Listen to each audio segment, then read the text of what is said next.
क्या किसी देश के प्रधानमंत्री का वीडियो लीक हो सकता है? क्या किसी देश में सेना प्रमुख का वीडियो लीक हो सकता है? ये सवाल आपको भले हैरान करे, लेकिन ये संभव किया है खुद हमारे पड़ोसी देश पाकिस्तान ने। इस देश में अब प्रधानमंत्री और सेना प्रमुख के बीच मुलाकात का सीक्रेट वीडियो भी लीक हो सकता है। जी हां, 2 दिन पहले पाकिस्तान के सेना अध्यक्ष राहिल शरीफ प्रधानमंत्री नवाज शरीफ से मिलने उनके घर गए थे। दोनों के बीच जो बातचीत हुई वो एक सेना अध्यक्ष और प्रधानमंत्री के बीच हुई बातचीत थी। लेकिन नवाज शरीफ ने राहिल शरीफ और राहिल शरीफ ने नवाज को क्या कहा, इसका पता शुरुआत में किसी को नहीं चला। थोड़ी देर में मीडिया में खबरें चलने लगी कि राहिल शरीफ ने नवाज शरीफ को फटकार लगाई है। पाकिस्तानी मीडिया ये भी कहने लगा कि पनामा पेपर्स को लेकर नवाज शरीफ पर सेना अध्यक्ष राहिल शरीफ का शिकंजा कस गया है। इस हड़कंप के बीच, चर्चाओं के दौर के बीच, पाकिस्तान के इतिहास में पहली बार सनसनीखेज वीडियो वॉर शुरू हो गई। नवाज शरीफ राहिल शरीफ की मुलाकात का वीडियो लीक कर दिया गया। वीडियो में दिखाया गया कि राहिल शरीफ नवाज को फटकार नहीं रहे। वीडियो में यह भी दिखाया गया कि राहिल शरीफ नवाज की सेहत का हाल पूछ रहे हैं। जाहिर है, इस वीडियो के जरिए यह साबित करने की कोशिश की गई कि राहिल शरीफ नवाज शरीफ से नाराज नहीं है, उन्हें पनामा पेपर्स पर डांट नहीं रहे। आप भी देखिए नवाज शरीफ और राहिल शरीफ के बीच बातचीत का ये हिस्सा।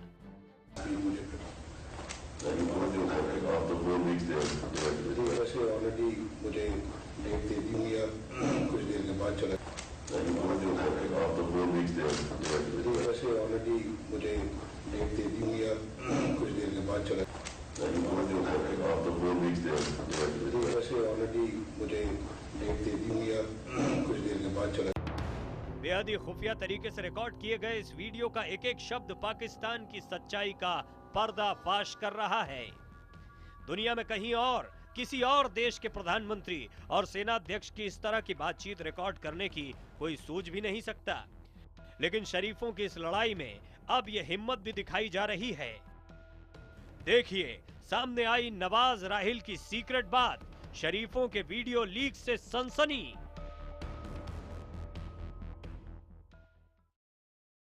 नमस्कार, खबरों में खास में आपका स्वागत है। मैं हूं प्रवीण तिवारी। पाकिस्तान में नवाज शरीफ की क्या हालत है, ये किसी से छिपी नहीं।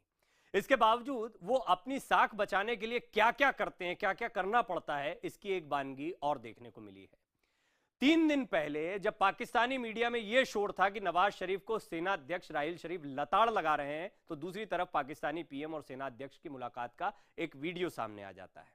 यह वीडियो किसने बनाया और किसने जारी किया, यह तो कहना मुश्किल है, लेकिन इस वीडियो का मकसद नवाज को शर्मिंदगी से बचाना साफ दिखता है। ऑलरेडी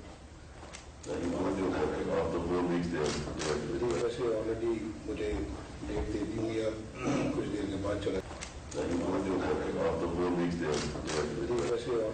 मुझे डेट दे दी हुई है, कुछ देर के बाद चला। इस वीडियो ने पाकिस्तान की सच्चाई को सबके सामने ला दिया है। इस वीडियो ने राहिल शरीफ और नवाज शरीफ की जंग को भी सार्वजनिक कर दिया है। ये वीडियो गवाही दे रहा है कि पाकिस्तान कितना अस्थिर हो गया है। इतना अस्थिर कि अब देश के प्रधानमंत्री और देश की सेना के मुखिया के बीच वीडियो वॉर शुरू हो गई है। ये वीडियो 3 दिन पहले का है और नियमों के तहत इसे सार्वजनिक नहीं किया जाना था। देश को सिर्फ इस मुलाकात की तस्वीरें मुहैया की जानी थी। शुरुआत में हुआ भी यही। पाकिस्तान के लोग उस वक्त चौंक गए थे जब पाकिस्तान की सत्ता पर कब्जे की तैयारी कर रहे आर्मी चीफ राहिल शरीफ नवाज शरीफ से मिलने उनके घर पहुंच गए। इस मुलाकात की किसी को उम्मीद नहीं थी। इस मुलाकात के बाद पाकिस्तानी मीडिया में हर तरफ खबरें चलने लगी कि इस मुलाकात में राहिल शरीफ ने पनामा पेपर्स को लेकर नवाज शरीफ को खरी खोटी सुनाई है। नवाज शरीफ को ये कहा है कि पनामा पेपर्स मामले की जांच को जल्द से जल्द अंजाम तक पहुंचाया जाए। जनरल राहिल शरीफ ने वजीर आजम से मुलाकात में पनामा लीक्स के मामले पर बातचीत की। सिपा सलार ने मामला जल्द हल करने पर जोर दिया। वजीर आजम नवाज शरीफ और आर्मी चीफ जनरल राहिल शरीफ के दरमियान मुलाकात में मुल्क की सिक्योरिटी सूरत हाल और पनामा लीक्स के मामले पर बातचीत की गई। पाकिस्तानी मीडिया में चली इन खबरों में साबित हो रहा है कि कैसे एक मुलाकात ने पाकिस्तान के सियासी हलकों में हड़कंप मचा दिया था। इस मुलाकात ने साबित कर दिया कि अगर आज पाकिस्तान में किसी का असली शासन चल रहा है तो वो राहिल शरीफ हैं। इस वीडियो ने यह भी साबित किया कि नवाज शरीफ की हालत कितनी खराब चल रही है, वो कितना बैकफुट पर हैं। आखिर पनामा पेपर्स खुलासे ने नवाज शरीफ खानदान पर करोड़ों के घोटाले का आरोप जो लगाया है। पहले से भ्रष्टाचार के आरोप झेल रहे नवाज शरीफ की इन ताजा खुलासों ने मुश्किल और बढ़ा दी है। इसीलिए जैसे ही नवाज को फटकार की खबरें मीडिया में आने लगी, तुरंत ही पाकिस्तानी सरकार ने इसका खंडन कर दिया। पाकिस्तान के रक्षा मंत्री ख्वाजा आसिफ ने बयान दिया कि नवाज शरीफ और राहिल शरीफ के बीच ये व्यक्तिगत मुलाकात थी। किसी तीसरे आदमी को पता ही नहीं लग सकता कि दोनों के बीच क्या बात हुई। मीडिया में जो खबरें आ रही हैं वो गलत है। सरकार के रक्षा मंत्री के खंडन करने के बावजूद पाकिस्तान में इस तरह की खबरें कम नहीं हुई। इसके बाद कुछ ऐसा हुआ जिसकी कल्पना पाकिस्तान में कोई कर ही नहीं सकता। नवाज शरीफ और राहिल शरीफ की बातचीत का एक वीडियो लीक हो गया। इस वीडियो में राहिल और नवाज पनामा पेपर्स पर नहीं, नवाज की सेहत पर बात करते दिख रहे हैं। वैसे ऑलरेडी मुझे डेट दे दी हुई है, कुछ देर के बाद चला। वैसे ऑलरेडी मुझे डेट दे दी हुई है, कुछ देर के बाद चला। अगर कोई सामान्य मुलाकात होती तो इस तरह का वीडियो और इस तरह की बातचीत का सामने आना किसी को नहीं चौंकाता। लेकिन जब प्रधानमंत्री और सेनाध्यक्ष व्यक्तिगत बात कर रहे हों तो उनकी बातचीत का एक एक शब्द भी बाहर आना कई सवाल खड़े करता है। आपको बता दें कि ऐसी मुलाकात के वक्त सिर्फ एक कैमरा ही मौजूद रहता है। सिर्फ सरकारी कैमरामैन को ही रिकॉर्डिंग की इजाजत होती है।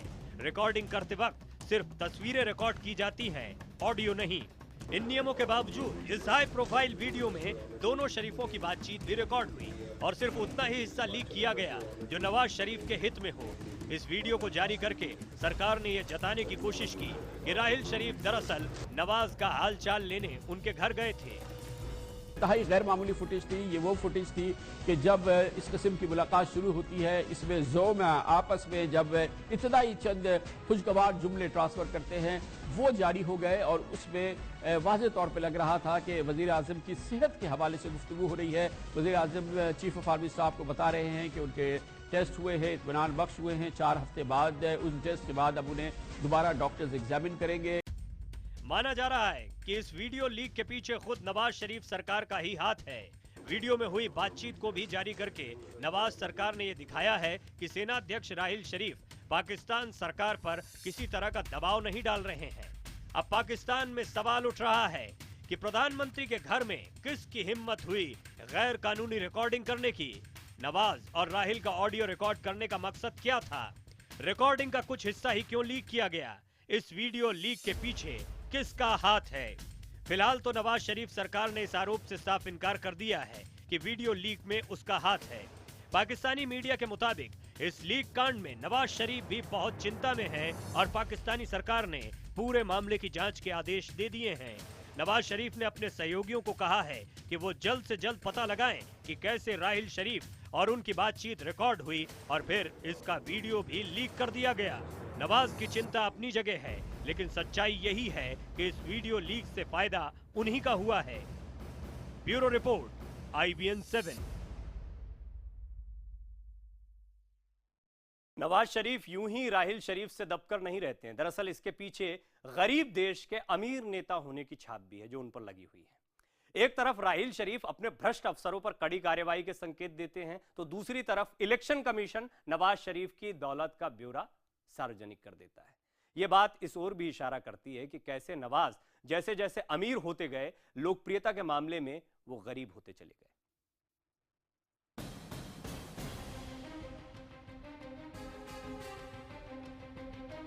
पनामा पेपर लीक होने के बाद पूरी दुनिया के सामने नवाज शरीफ की अमीरी का भी खुलासा हुआ। वो पाकिस्तान के सबसे अमीर नेताओं में शुमार हैं। सबसे चौंकाने वाली बात यह रही कि नवाज शरीफ ने अपने चुनाव के दौरान अपनी संपत्ति का जो ब्यौरा इलेक्शन कमीशन को दिया था वो 4 साल में दुगनी हो गई है।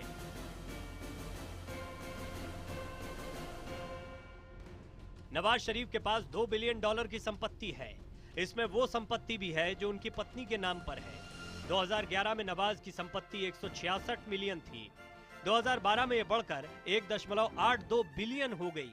उनके बेटे और पत्नी के नाम पर भी अकूत संपत्ति है।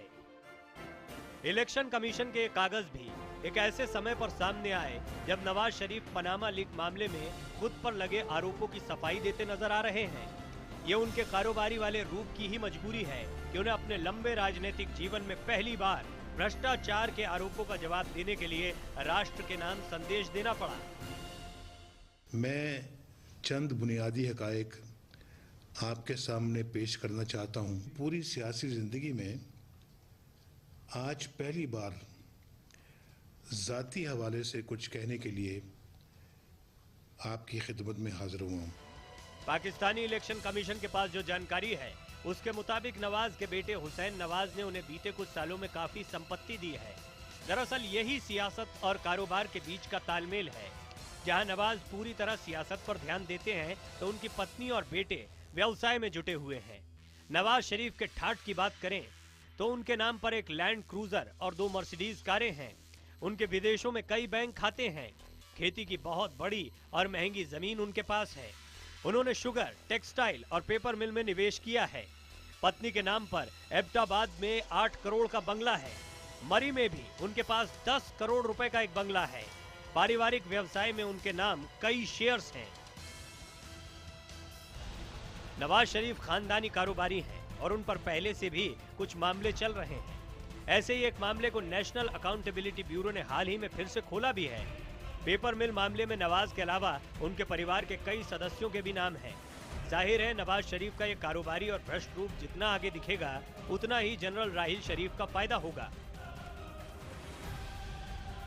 जब से ये जो पनामा पेपर्स का लीक हुआ है, जिसमें कि नवाज शरीफ का नाम बढ़ चढ़ कर आया है फॉरेन लैंड्स में फंड्स डिपॉजिट करने का, तब से राहिल शरीफ जो है वो ज्यादा एक्टिव हो गया है। राहिल शरीफ ने नवाज शरीफ की चौतरफा घेरेबंदी कर दी है। वो पहले ही ऐलान कर चुके हैं कि सेनाध्यक्ष के पद पर दोबारा नहीं बैठेंगे। ऐसे में सवाल ये कि क्या वो सेनाध्यक्ष के बजाय किसी दूसरे संवैधानिक पद को हासिल करके पाकिस्तान को चलाने का सपना देख रहे हैं। Bureau report, IBN 7। खबरों में खास पे आज हम आपको दिखा रहे हैं कैसे पाकिस्तान के 2 शरीफों के वीडियो लीक से सनसनी फैल गई है। इनमें एक शरीफ पाकिस्तान के सेनाध्यक्ष भी हैं और पाकिस्तान में हर गुजरते लम्हे के साथ वो दूसरे शरीफ यानी पाकिस्तान के प्रधानमंत्री से ज्यादा लोकप्रिय होते जा रहे हैं। ये बताता है कि लोकतांत्रिक सरकार को राहिल शरीफ जोर जबरदस्ती से नहीं, प्यार मोहब्बत और जनता के विश्वास से अपने कब्जे में लेना चाहते हैं। पाकिस्तान को सही राह पे जो ला सकता है वही जनरल राहिल शरीफ है। जनरल राहिल शरीफ साहब ने जो इकदाम किया है, इस इकदाम की जितनी भी तारीफ की जाए कम है। राहिल शरीफ साहब ने ये बहुत अच्छा फैसला लिया है जो आज तक किसी मुल्क में की तारीख में नहीं हुआ, जो हमारे पाकिस्तान की तारीख में हुआ। जनरल राहिल शरीफ साहब ने जो पाकिस्तान के लिए काम किया है उसने दिल जीत लिया और पाक फौज के 12 अफसरान को उसने मुअत्तल किया है और ये पाकिस्तान की तरक्की के लिए बहुत बड़ा अहम फैसला है। राहिल शरीफ साहब ने तो बहुत अच्छा किया है। अगर हमारे बड़े इसी तरह करेंगे अपने मुल्क के लिए, वो अपने आप से एहतसाब शुरू करेंगे तो हमारा मुल्क बहुत बेहतर है।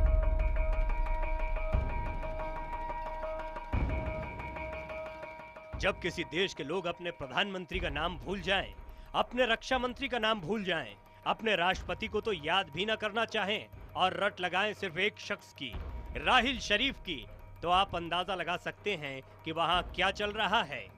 अघोषित तख्ता पलट इसी को कहते हैं। पाकिस्तान के लिए अब जो कुछ है वो राहिल शरीफ ही है। जनता उनकी दीवानी है, पाकिस्तानी मीडिया उनका दीवाना है और यकीनन इस वक्त पाकिस्तान का सबसे बड़ा चेहरा अगर कोई है तो वो राहिल शरीफ ही हैं।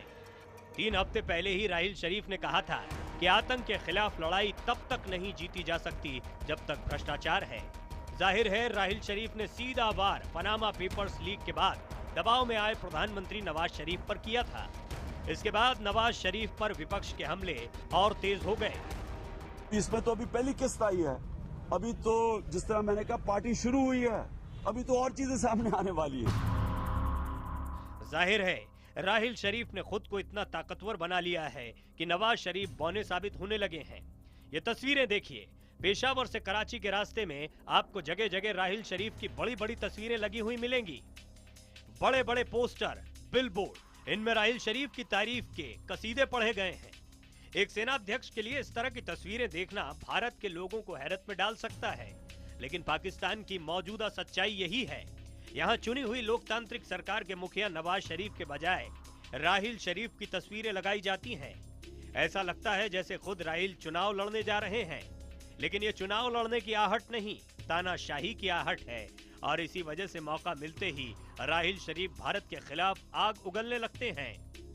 Bureau report, IBN 7।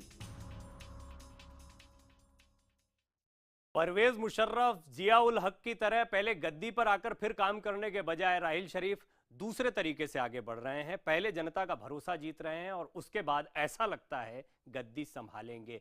और जैसे हालात हैं उसे देखकर यह कहना गलत भी नहीं दिखाई पड़ता। खबरों में खास में फिलहाल इतना ही। देखते रहिए IBN 7, जहां खबरें जारी हैं।